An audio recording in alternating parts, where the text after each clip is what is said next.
اللہ تعالیٰ نے ان حقوق کے ذریعہ ایک دوسرے کے اندر محبت کو، الفت کو، اتحاد کو پیدا فرماتا ہے۔ اگر انسان ایک دوسرے کے حقوق کو، ایک دوسرے کے حق کو ضائع کر دیتا ہے، مار دیتا ہے، چھوڑ دیتا ہے، اللہ تعالیٰ اس بندے سے کبھی راضی نہیں ہوتے۔ اللہ تعالیٰ اس بندے کی کبھی مغفرت نہیں فرماتے ہیں۔ ان حقوق کا خیال رکھنا ہمارا قرآن، ہمارا دین، ہمارا مذہب، ہمارا اسلام ہم لوگوں کی ہی تعلیم دے رہا ہے۔ جتنا زور حقوق پر دیا جا رہا ہے، حقوق العباد پر دیا جا رہا ہے، اتنا حقوق اللہ پر بھی نہیں دیا گیا ہے۔ پہلے اس بات کو سمجھ لیجئے، حقوق دو طرح کے ہوتے ہیں۔ ایک ہے حقوق اللہ، جیسے کہ نماز پڑھنا، روزہ رکھنا، حج کرنا، زکوٰۃ دینا، یہ اللہ کا حق ہے۔ دوسرا جو ہے حقوق العباد ہے۔ حقوق العباد ایک دوسرے کے حقوق کو کہا جاتا ہے۔ مثلا اولاد ہیں، ماں باپ کا حق ادا کرے، بھائی ہیں، بھائی بہن کا حق ادا کرے، شوہر ہے تو بیوی کا حق ادا کرے، رشتہ دار ہے، رشتہ داروں کا حق ادا کرے، پڑوس میں ہے، پڑوس کا حق ادا کرے۔ اب حضرات علماء نے لکھا ہے حقوق اللہ ایک، حقوق العباد ایک۔ زور حقوق العباد پر دیا جا رہا ہے۔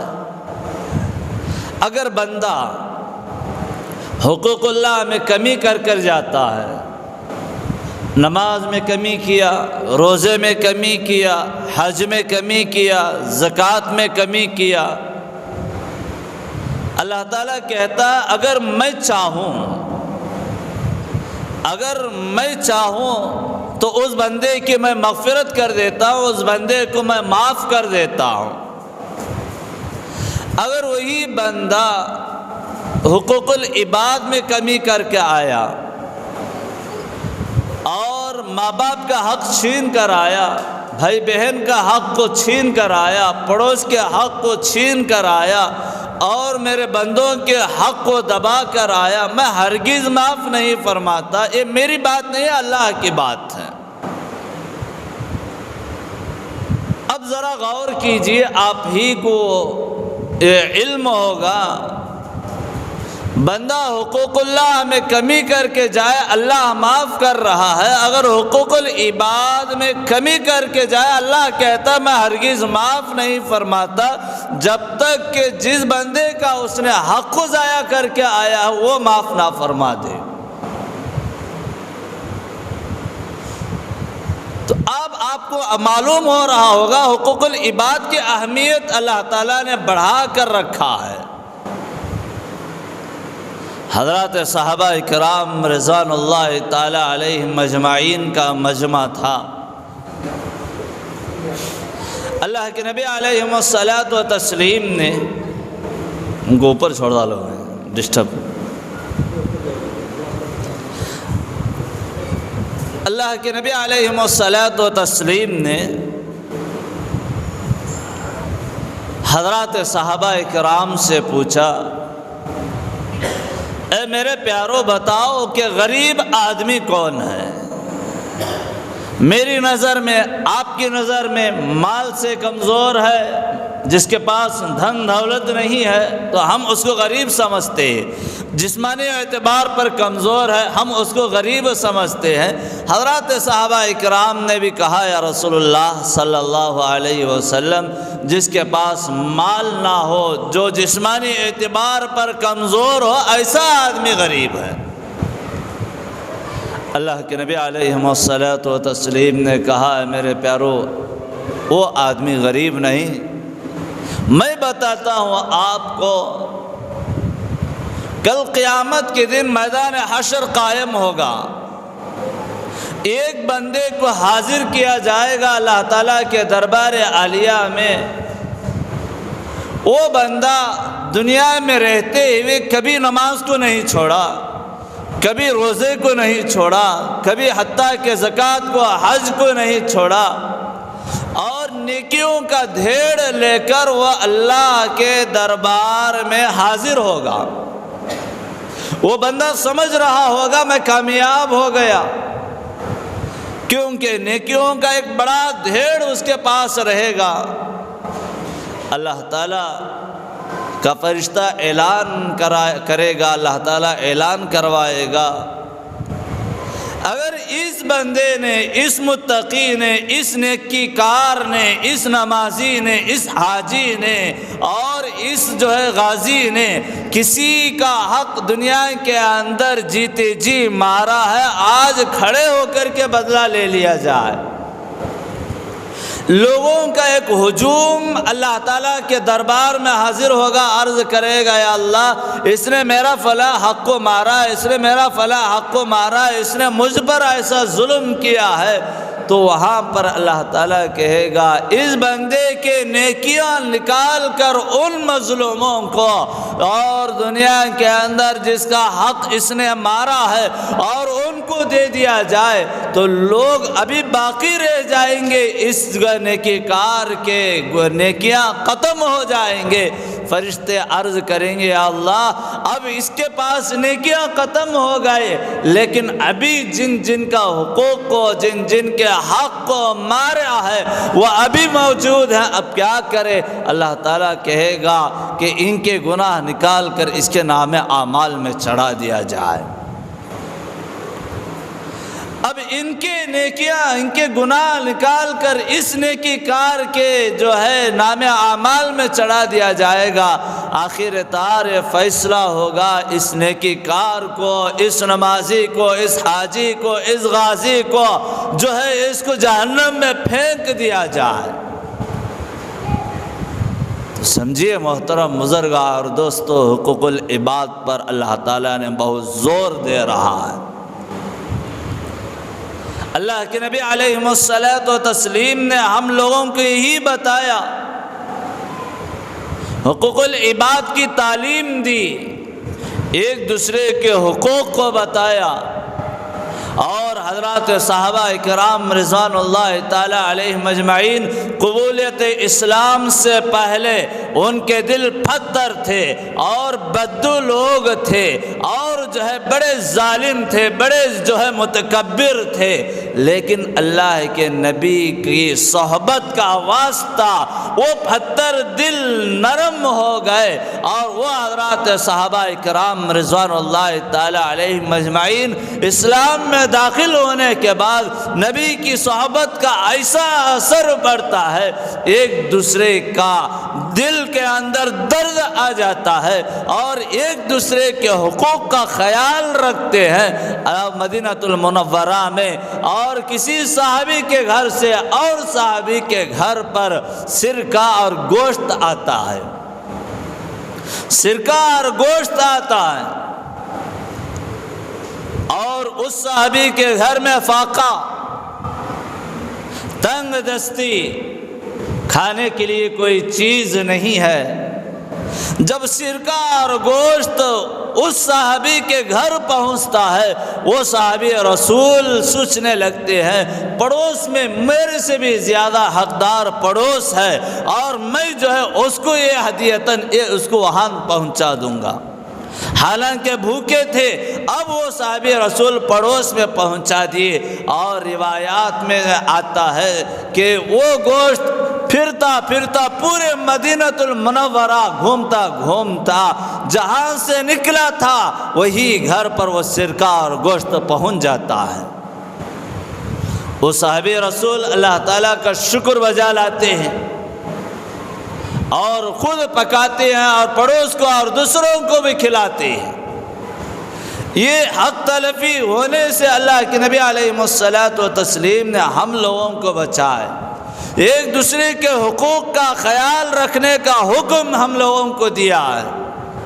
اب یہی حقوق کو ہم چھین رہے ہیں، ایک دوسرے پر ظلم کر رہے ہیں۔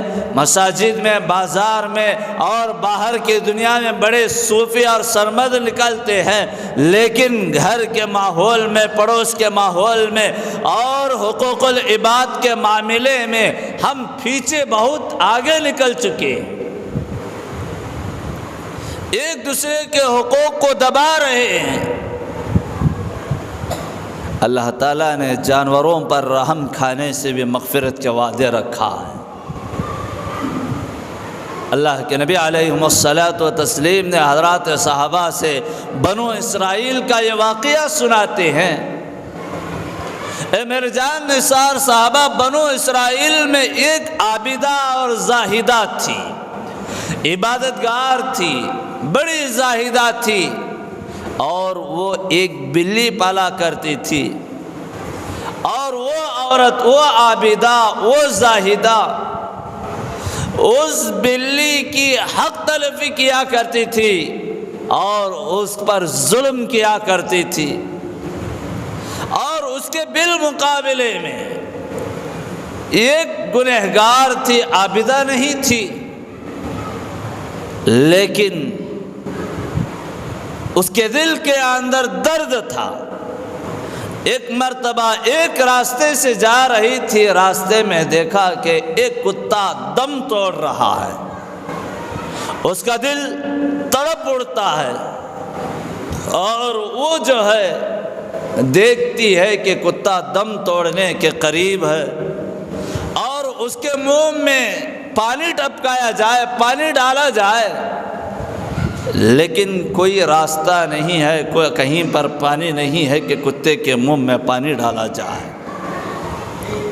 وہ عورت ادھر ادھر تلاش کرتی ہے، دیکھتی ہے کہ ایک کنواں موجود ہے، لیکن کنویں سے پانی نکالنے کے لیے کوئی انتظام نہیں ہے۔ وہ عورت اپنا دامن نکال کر جوتے سے باندھ کر پانی نکالنے میں کامیاب ہو جاتی ہے، کتے کے منہ میں پانی کے قطرے ٹپکا دیتی ہے، وہ کتے میں دم آ جاتا ہے، کتا اس کے پیچھے ہو جاتا ہے۔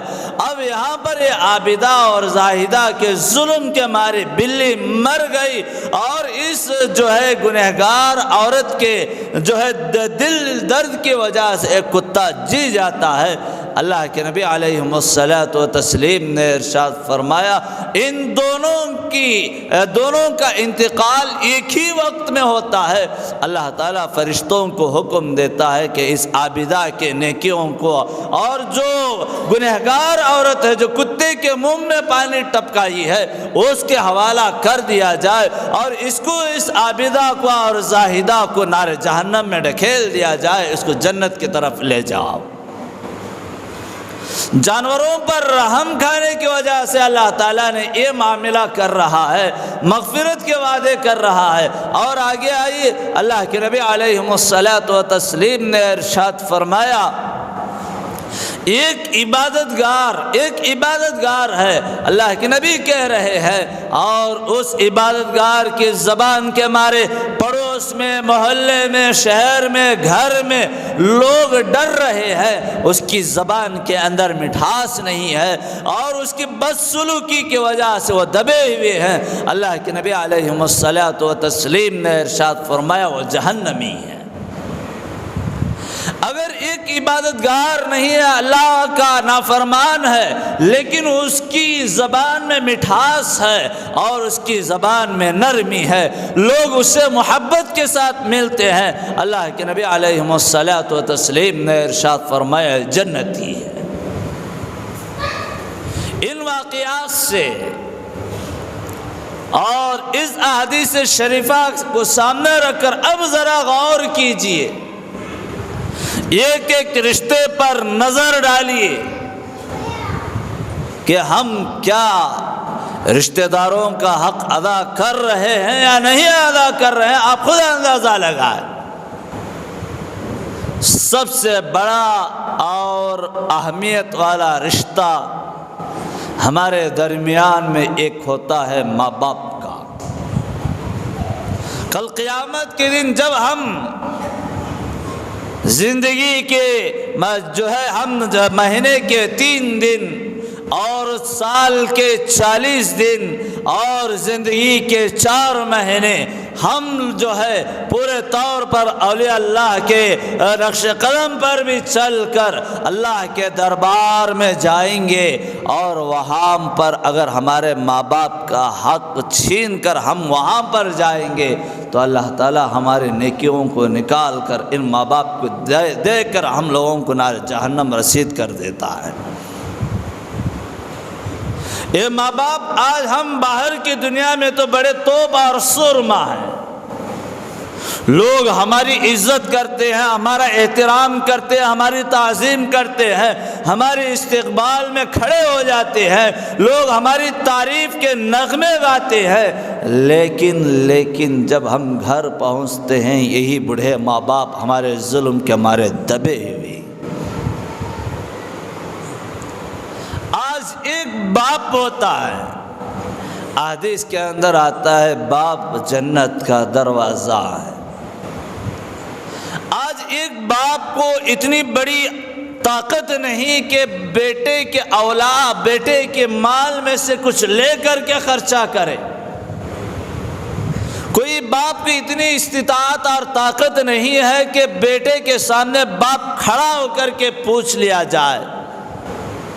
ایک باپ کو اتنا سہارا بھی نہیں ہے کہ اولاد کو وہ باپ زندگی بھر اپنی زندگی قربان کر دی، لیکن وہ اولاد باپ پر قربانی نہیں کر رہی۔ یہ سب سے بڑا حق آج ہمارا ضائع ہو رہا ہے۔ حدیث کے اندر آتا ہے ماں باپ راضی تو اللہ بھی راضی ہے، ماں باپ ناراض تو اللہ بھی ناراض ہے۔ ایک مرتبہ اللہ کے نبی علیہ الصلاۃ والتسلیم کی خدمت عالیہ میں ایک بیٹا اللہ کے نبی کی خدمت میں باپ کی شکایت لے کر کے جاتا ہے، میرا باپ مجھے پوچھے بغیر میرا مال اٹھا کر کے خرچ کر رہا ہے۔ اللہ کے نبی علیہ الصلاۃ والتسلیم نے اس بوڑھے باپ کو بلانے کا حکم دیتے ہیں۔ قاصد جا کر کے کہتا ہے اللہ کے نبی علیہ الصلاۃ والتسلیم بلا رہے۔ وہ بوڑھا باپ کہتا ہے کس وجہ سے بلا رہے؟ صحابی نے کہا تیرے بیٹے نے اللہ کے نبی کے دربار میں تیرے بارے میں شکایت کر دی۔ وہ بوڑھا باپ آنکھوں میں سے آنسو نکال دیتا ہے، رونے لگتا ہے اور راستہ بھر کچھ الفاظ کہتا ہوا نکل پڑتا ہے۔ یہاں پر اللہ کے نبی علیہ الصلاۃ والتسلیم کی خدمت میں حضرت جبرائیل علیہ الصلاۃ والتسلیم آ جاتے ہیں، عرض کرتے ہیں یا رسول اللہ آج جو مقدمہ باپ اور بیٹے کے درمیان میں آپ نے جو کیا ہے، اللہ تعالیٰ کہہ رہا ہے وہ بوڑھے باپ کے زبان سے جو الفاظ نکل رہے ہیں اور اس کا ملاحظہ فرمائے۔ وہ بوڑھا باپ آیا، اللہ کے نبی علیہ الصلاۃ والتسلیم نے اس کو سینے سے لگاتے ہیں اور کہتے ہیں ارے میرے پیارے بتا، تو راستہ بھر جو الفاظ جو اشعار کہتا ہوا آیا وہ بتا جس کی تعریف خود اللہ تعالیٰ کر رہا ہے۔ تو بوڑھا باپ کہنے لگا یا رسول اللہ صلی اللہ علیہ وسلم میری مجال کیا ہے کہ میں اشعار پیش کروں، بس میرا دل درد ہوا، میں اپنے دل میں الفاظ کہتا ہوا حاضر ہوا ہوں۔ یا رسول اللہ اللہ اور آپ پر مجھے یقین ہے، آپ اللہ کے سچے رسول ہیں۔ یا رسول اللہ صلی اللہ علیہ وسلم میں اس بیٹے کا باپ، جب سے میں اس کو جنم دیا میرے خواہشات کو کچل ڈالا۔ یا رسول اللہ جب یہ پیدا ہوا میرے خواہشات کو اس کی خواہشات سمجھ کر ہر خواہش اس کی کرتا رہا، رات کو دن میں بدل کر، دن کو رات میں بدل کر اس کی میں نے خدمت کی۔ جب یہ روتا تھا، میں اور میری بیوی، اس کے ماں باپ رات بھر اس کی دیکھ بھال کرتے تھے، کہیں ایسا نہ ہو کہ کوئی بیماری کی وجہ سے مر نہ جائے۔ یا رسول اللہ، میں اس کو ایسا پرورش کیا اور یہ چلنے کی قابلیت بھی نہیں تھی، میں ہاتھ پکڑ کر کے ایک سہارا دے کر کے چلایا کرتا تھا، میں اپنے پیٹ کو بھوکا رکھ کر میں اس کو کھلایا کرتا تھا۔ جب اس کی ہاتھ پیر میں طاقت آئی، ایک ستون کی طرح کھڑا ہو گیا، میں سمجھ رہا تھا یا رسول اللہ یہ میری زندگی کا سہارا بنے گا۔ میں نے اپنے بچپن میں نے اس کے بچپن میں اس کا سہارا بنا تھا، آج یہ میرا سہارا بنے گا۔ لیکن یا رسول اللہ صلی اللہ علیہ وسلم، جب یہ مقدمہ آپ کے دربار میں میری شکایت کی، میرا دل رو رہا ہے۔ اللہ کے نبی علیہ الصلاۃ والتسلیم نے اس بیٹے کی گریبان پکڑ کر کے کہا، میرے دربار سے اٹھ جا، تو بھی اور تیرا مال بھی تیرا باپ کا ہے۔ سوچیے محترم بزرگاں اور دوستو، آج ہمارا باپ ہمارے لیے ہر طرح کے پریشانیوں کا ایک بوجھ اپنے سر پر ڈالتا ہے۔ آج ہمارا باپ جب سے ہم پیدا ہوئے خود کو بھوکا رکھا ہماری پرورش کے لیے، اور ہماری پرورش کے لیے اس نے بڑی بڑی محنتیں کی۔ کچھ ہم کو بخار چڑھ جاتا، کچھ درد ہوتا، وہ باپ مچھلی کی طرح تڑپا کرتا تھا۔ ہماری تعلیم کے لیے وہ جو ہے اپنی زندگی کو تباہ کر لیا، اور ہماری کامیابی کے لیے اس نے اپنی کامیابیوں کو چھوڑ دیا، اور ہم لوگوں کو چلنے کی قابلیت بھی نہیں تھی۔ وہ باپ اپنے سینے پر اپنے پشت پر اٹھا کر کے پھرا کرتا تھا۔ وہ باپ اعلیٰ سے اعلیٰ تعلیمات دلائی، وہ باپ جو ہے مزدوری کر کے ہم لوگوں کو ڈگریاں کرائے، اور دنیا کے ہر لائن سے ہم لوگوں کو چین اور سکھ دیا، بنگلہ دی، اور حتیٰ کہ ہم لوگوں کو نوکری کرنے کے قابل بنا دیے۔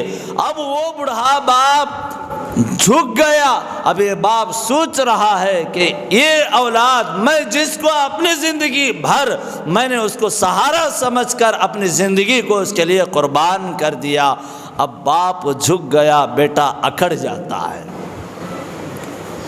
بیٹا اس کا سہارا بننے کے بجائے، بیٹا اس کی جو ہے دیکھ بھال کرنے کی بجائے، اب وہی باپ کو ہم نقارت کی نگاہ سے دیکھتے ہیں۔ اس کی ہڈیاں کمزور ہو گئی۔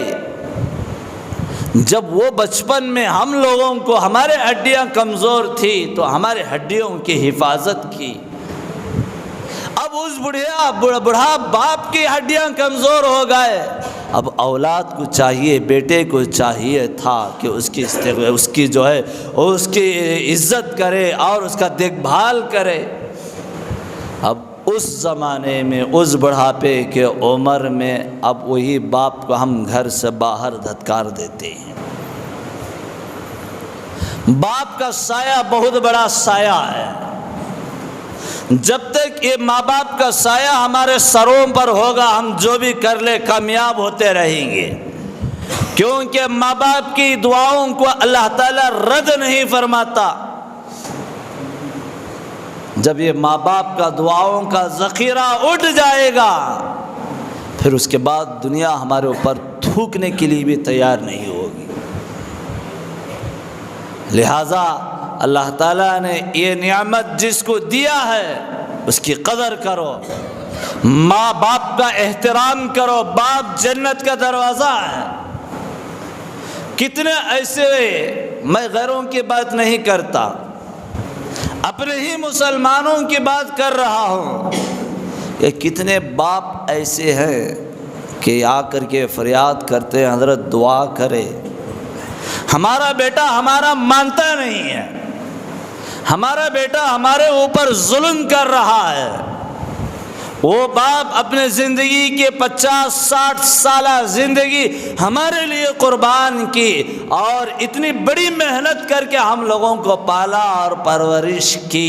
اب یہ 50-60 سال کی زندگی میں اگر کوئی اولاد، کوئی بیٹا باپ کو درد پہنچتا ہے اس بڑھا کے، اور اس بڑھاپے کے عمر میں باپ کے آنکھوں میں سے ایک آنسوں میں نکل جائے ہماری بدسلوکی کی وجہ سے، اسی وقت ہمارے سر پر نحوست طاری ہو جاتی ہے، اسی لمحہ اللہ تعالی ہم سے ناراض ہو جاتا ہے۔ اس لیے جہاں تک ہو سکے قرآن کہتا وَقَضَىٰ رَبُّكَ أَلَّا تَعْبُدُوا إِلَّا إِيَّاهُ وَبِالْوَالِدَيْنِ إِحْسَانًا۔ جب اپنے ماں باپ بڑھاپے کی عمر میں سے کوئی ایک بڑھاپے پر چلے جائے، ان کے سامنے اف تک نہ کہو، ان کے ساتھ حسن سلوک کرو، ان کے ساتھ نرمی کا معاملہ اختیار کرو۔ اب اس کے ساتھ ساتھ باپ کے ساتھ ماں بھی ہوتی ہے۔ باپ گھر کے باہر اس بڑھاپے کے عمر میں باہر ہو جاتا ہے، بے یار و مددگار گھر میں ایک بڑھیا ماں ہوتی ہے۔ جب ہم گھر پہنچتے ہیں ہمارے ظلم کے مارے، ہماری زبان کے مارے، آج ماں بھی دبی ہوئی ہوتی ہے، آج اولاد بھی دبے ہوئے ہوتے ہیں، آج بھائی بہن بھی دبے ہوئے ہوتے ہیں، آج بیوی بھی دبی ہوئی ہوتی ہے۔ ہر ایک ہماری زبان، ہماری تلخی کی وجہ سے، ہمارے ظلم کی وجہ سے ہر ایک دبے ہوئے ہوتی ہے۔ وہ ماں چھپا چھپا کر میرا بیٹا آئے گا اور اس کی دیکھ بھال کر رہی تھی۔ جب چھوٹا سا تھا جنم دیا، اس وقت سے ماں کی ممتا بچے پر تڑپتی ہے، ترستی ہے۔ اب وہ ماں اپنے پیٹ کو مار کر جو ہے بچے کو کھلاتی ہے، ہر طرح سے بچے کا دیکھ بھال کرتی ہے۔ اب بڑا ہو گیا، حتیٰ کہ بعض ماں باپ ایسے بھی ہیں، بعض مائیں ایسے بھی ہیں، شادی بھی ہو گئی، الگ بھی ہو گیا، پھر بھی دل میں تمنا لے کر کے بیٹھتی ہے میرا بیٹا آئے گا، میں اس کو کھانا کھلاؤں گی، میں اس سے محبت کروں گی۔ ہر لمحہ ماں محبت میں غرق ہو کر کے، اولاد کی محبت میں غرق ہو کر کے رہتی ہے، لیکن اولاد وہی ماں کو دھتکار رہی۔ ماں کے قدموں تلے جنت ہے، ماں کا مقام بہت بڑا مقام ہے۔ آج سب سے بڑا حق جو ضائع ہو رہا ہے وہ ماں باپ کا حق ضائع ہو رہا ہے۔ انسان چند پیسے کے لیے، انسان دنیائی اعتبار پر دنیا کے لائن پر چلے جاتا ہے، اپنے اولاد سے بھی محبت کر لیتا ہے، اپنے بیوی سے بھی محبت کر لیتا ہے، لیکن ماں باپ سے محبت نہیں کرتا، کیونکہ ماں باپ کی بات اس کو کڑوا لگتی ہے۔ اللہ کے نبی علیہ الصلاۃ والتسلیم کی ماں بچپن ہی میں انتقال ہو گئے، لیکن اللہ کے نبی علیہ الصلاۃ والتسلیم نے ماں سے اتنی محبت کی ہے۔ جب بچپن میں تھے، مدینہ المنورہ سے مکہ آ رہے تھے، راستے میں انتقال ہو گیا، وہیں پر دفن کر دیا گیا۔ ماں کے دفن کے بعد اللہ کے نبی علیہ الصلاۃ والتسلیم نے اپنے ماں کے قبر سے چمٹ کر کے رونے لگتے ہیں، اور حضرات صحابہ اکرام رضوان اللہ تعالی علیہ مجمعین سے کہتے ہیں کہ میری ماں کی یاد مجھے یاد آ رہی ہے۔ اللہ کے نبی حضرات صحابہ سے کہتے ہیں اگر کاش میری ماں زندہ ہوتی، میں عشاء کی نماز میں ہوتا، میری ماں مجھے اندر سے آواز دیتی بیٹا محمد ادھر آ۔ اللہ کے نبی کہتے ہیں کہ خدا کی قسم میں عشاء کی نماز چھوڑ کر ماں کی بول پر، ماں کی آواز پر لبیک کہتا ہوا حاضر ہو جاتا۔ آج کتنے مائیں تڑپ رہے ہیں، کوئی درد، کوئی احساس ہمارے اندر نہیں ہے۔ ان بڑھاپے کے عمر میں ان ماں باپ کی بددعائیں لے کر ہم ہرگز کامیاب نہیں ہو سکتے۔ جہاں تک ہو سکے ماں باپ کو راضی کرو، ان کے حقوق کا خیال رکھو، ان کا حق ادا کرو۔ جس طرح انہوں نے ہم لوگوں کو بچپن میں پالا پرورش کیا، اب بڑھاپے کے عمر میں ہم پر ضروری اور فرض بنتا ہے کہ ہم بھی ان کو پالے اور پرورش کریں، اور ان کا ادب و احترام کا خیال رکھے، اور ان کا جتنا بھی حق ادا کر لے، ان کا جتنا بھی خیال رکھ لے، ہم زندگی بھر ان کا حق ادا نہیں کر سکتے۔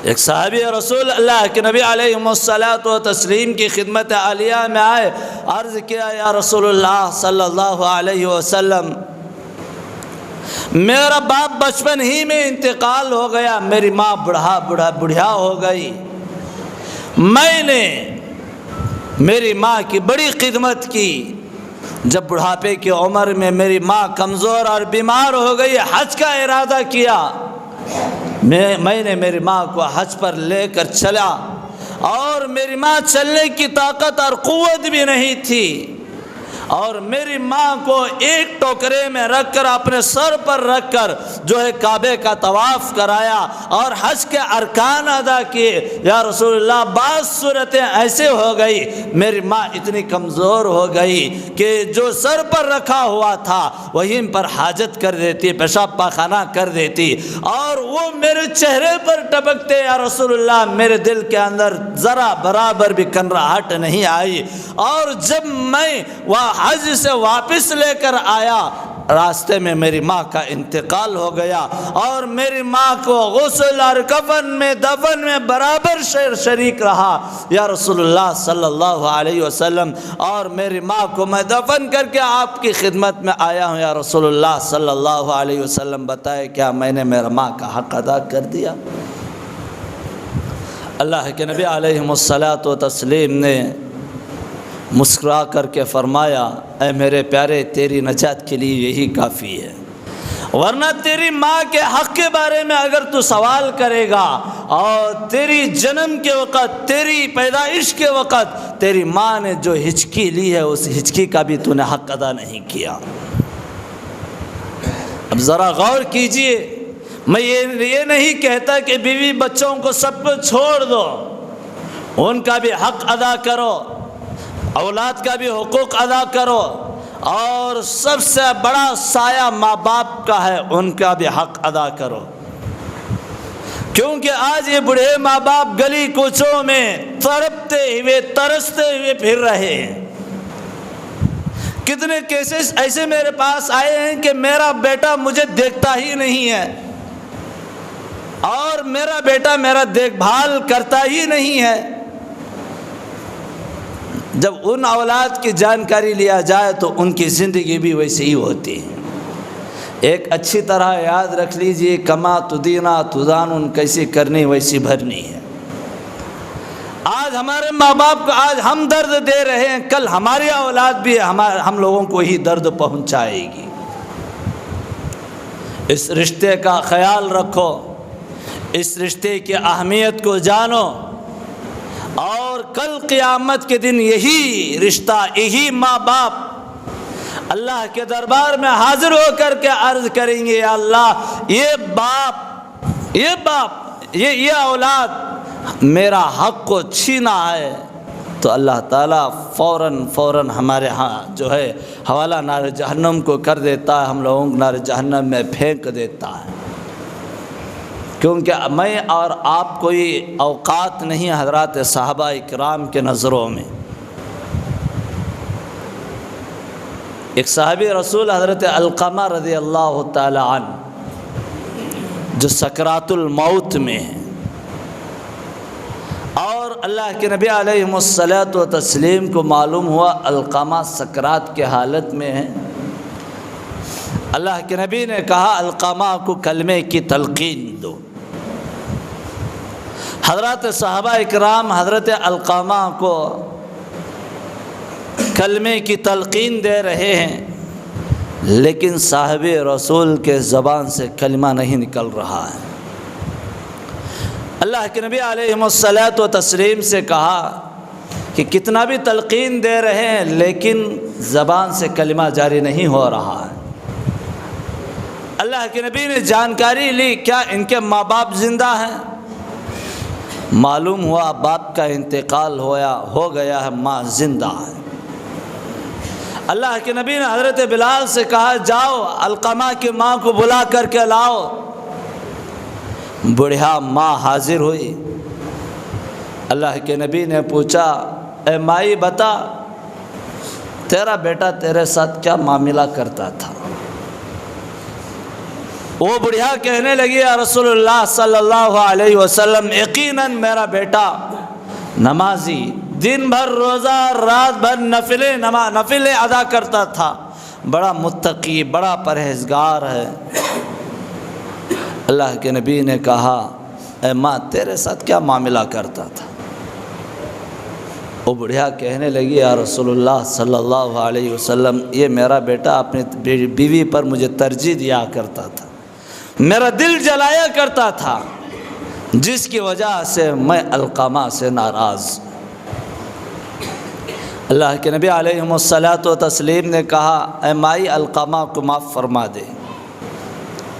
بڑھیا تھی، بڑھیا کے اندر ایک ضد ہوتی، وہ ضد پر جمی رہی، یا رسول اللہ ہرگز میں معاف نہیں فرماتی۔ اللہ کے نبی نے کہا بلال جاؤ علقمہ کو جنگل سے لکڑیاں لا کر کے جلا دو۔ فوراً وہ بڑھیا پکار کر اٹھتی ہے یا رسول اللہ کیا میرے نقطۂ جگر کو، میرے نور نظر کو جلا دیا جائے گا؟ اللہ کے نبی نے کہا ہاں وہاں جلنے کے بجائے یہیں جل جانا بہتر ہے۔